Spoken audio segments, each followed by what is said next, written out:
That's right. When we see these really just heartbreaking, heart-wrenching images coming out of some of our high country area, it just really illustrates how long this cleanup is going to take. And you mentioned it, right, Colin? This is a really great hub, a really great illustration of the community hard at work trying to make a positive impact. This has been a staging area for the last several days. We saw the National Guard here come over the weekend, and now what appears to be civilian helicopters that have been taking off to provide supplies to folks who are trapped in some of these remote areas or areas that are just really cut off, physically cut off by communications to the outside world. And it's been very active in other ways too, not just folks dropping off supplies. A lot of fascination from the community as folks actually line the fence here to take a look at some of the efforts underway. You mentioned Mountain Island Lake, and so we have rightfully been talking a lot about Western North Carolina and our high country here, just outside of the Charlotte area, but there has been a hard-hit community not too far from Charlotte, really just northwest of Charlotte. That is Mountain Island Lake. And the folks in this community, there have been several pockets of neighborhoods that had been under mandatory evacuation because of rising water levels from Helene. It has been really destructive as far as the flooding that we've been seeing in these communities. And what we have now learned with the WCNC Charlotte investigation is in the days and the weeks leading up to this storm, apparently the water levels here have surpassed Duke Energy's own targets, its own goals for these water levels. And so this is something that homeowners have been asking.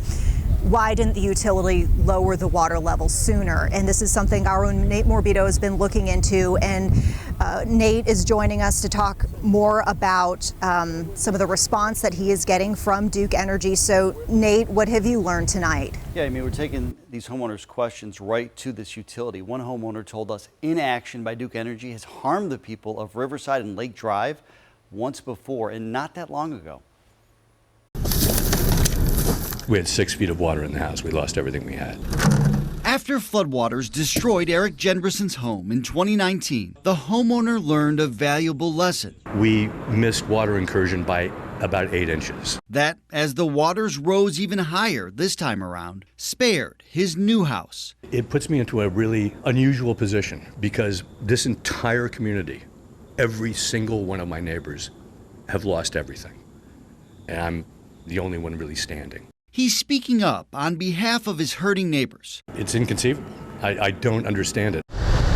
Convinced Duke Energy allowed history to repeat itself. Anybody who wants to say that this was an act of God, well, it had an active accomplice in Duke Energy as far as I'm concerned. The homeowner was one of several dozen who sued the utility after the 2019 flood, alleging negligence, accusing Duke Energy then of failing to lower dam levels to accommodate the expected heavy rainfall, among other things. He says they eventually arrived at a settlement that was satisfactory to both parties. But back then, I know that this kind of thing doesn't need to happen again. Even the governor raised concerns and pledged to look into the situation. Despite all that, now in 2024, the utility's own data show Mountain Island Lake's levels stayed above its target for the entire month of September. Why aren't the lake levels being lowered precipitously ahead of an event like this? In response to WCNC Charlotte's questions, the utility insisted creating any additional storage in Mountain Island Lake ahead of time would not have prevented the flooding, citing the lake's small size coupled with the historic rainfall. In a statement to WCNC Charlotte, the utility said as soon as they anticipated Hurricane Helene's arrival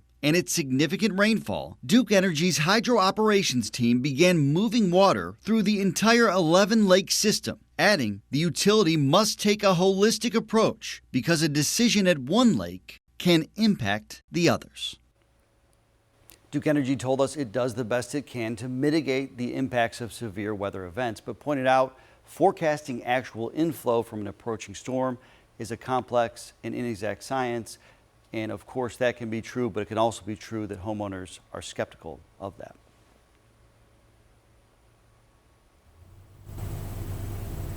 All right, Nate, thanks so much for getting some answers for folks and asking those tough questions.